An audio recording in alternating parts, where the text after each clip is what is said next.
Hello everyone, welcome to my channel. Friends, before going into the details of the war, don't forget to like the video, subscribe to my channel and turn on the notification bell. Please support by subscribing and turning on the notification bell. We are a strong community. Russia, moving injured troops out of hospitals in Kherson region. Russian troops have moved large numbers of sick and wounded comrades from hospitals in southern Ukraine's Kherson region, Ukrainian military officials said as Kyiv's forces fight to retake a province that was overrun early in the war. Kremlin installed authorities in the mostly Russian-occupied region previously urged civilians to leave the city of Kherson, the region's capital. The Moscow-appointed authorities were reported to have abandoned the city, joining tens of thousands of residents who fled to other Russia-held areas ahead of an expected advance by Ukrainian forces. The so-called evacuation of invaders from the temporarily occupied territory of the Kherson region, including from medical institutions, continues, the General Staff of the Armed Forces of Ukraine said in a morning update. All equipment and medicines are being removed from Kherson hospitals. Ukrainian President Volodymyr Zelensky said in his nightly video address on Friday that the Russians were dismantling the entire healthcare system in Kherson and other occupied areas. The occupiers have decided to close medical institutions in the cities, take away equipment, ambulances, just everything, he said. They put pressure on the doctors who still remained in the occupied areas for them to move to the territory of Russia. Kherson is one of 4 regions of Ukraine that Russian President Vladimir Putin illegally annexed last month and where he subsequently declared martial law. The others are Donetsk, Luhansk and Zaporizhia. As Kyiv's forces sought gains in the south, Russia kept up shelling and missile attacks in the country's east, Ukrainian authorities said on Saturday. 3 civilians had died in the last 24 hours and 8 more were wounded in the Donetsk region, which has again become a frontline hotspot as Russian soldiers try to capture the city of Bakhmut. Western analysts have long identified Bakhmut as an important target in Russia's stalled eastern offensive. Capturing the city would pave the way for Moscow's forces to threaten Sloviansk and Kramatorsk, the 2 largest Ukrainian-held cities remaining in the long-embattled Donbass region. Donetsk and Luhansk make up the Donbass. Pro-Russia separatists have controlled parts of both provinces since 2014.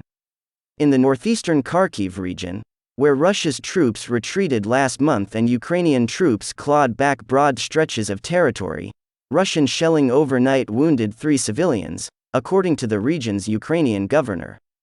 Oleh Sinhubov said 2 women in their 40s and a 60-year-old man were wounded near Kupiansk, a town that served as a resupply hub for Russian forces in the region before Ukrainian troops regained control. A Russian shelling attack on Saturday also hit critical infrastructure in the southern Zaporizhia region, the Ukrainian governor of the illegally annexed province said.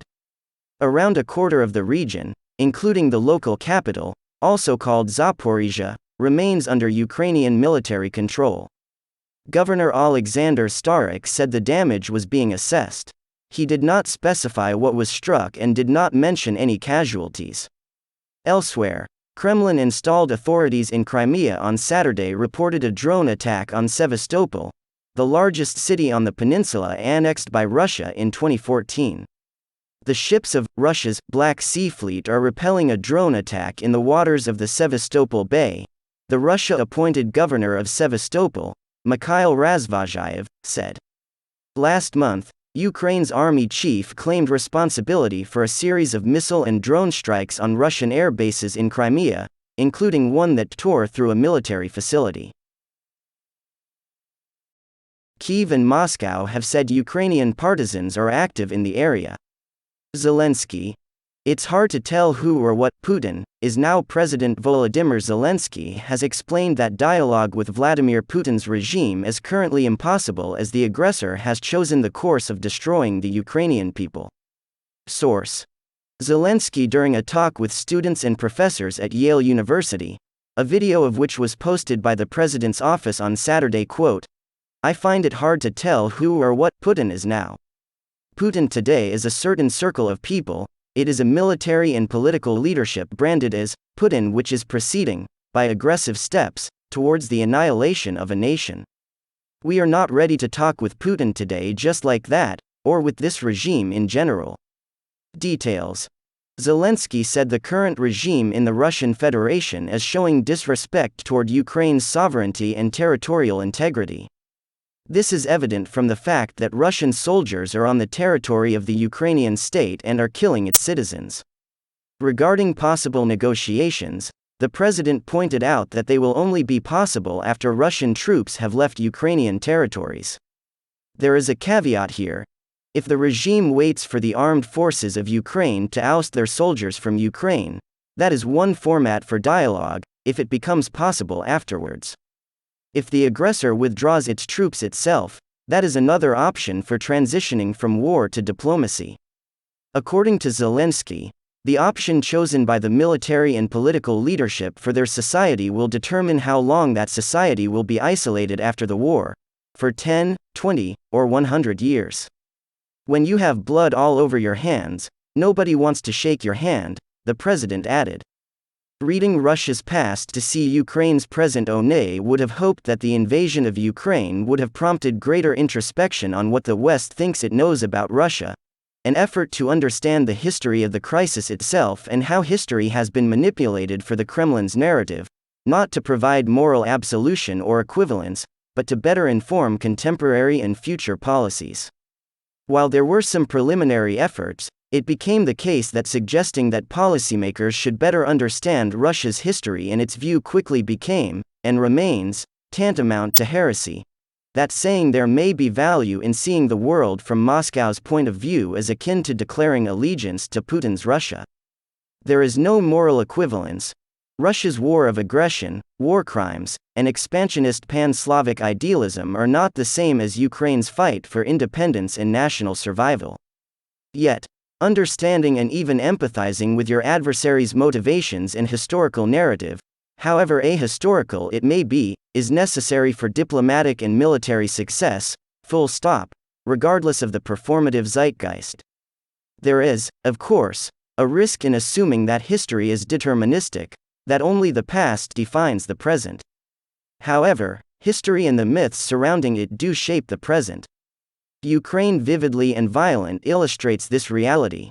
In his new book, Russia, Myths and Realities, a copy of which was provided by the publisher for review, Sir Roderick Braithwaite, a former British ambassador to the Russian Federation, explores how successive generations used and shaped history to suit the purposes of the present.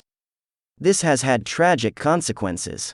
Putin, according to Braithwaite, consumed by his own myth, condemned his country to widespread ostracism by invading Ukraine. Failing to understand both history and others' views has led and undoubtedly will continue to lead to bad policymaking. We ignore history at our peril. Historian Orlando Figes succinctly and accurate captures this saying. Contemporary Russian politics are too often analyzed without knowledge of the country's past. To grasp what Putin really means for Russia and the broader world, we need to understand how his governance relates to the long-term patterns of Russian history. Thanks for watching. Don't forget to like the video and subscribe to my channel. See you in the next video.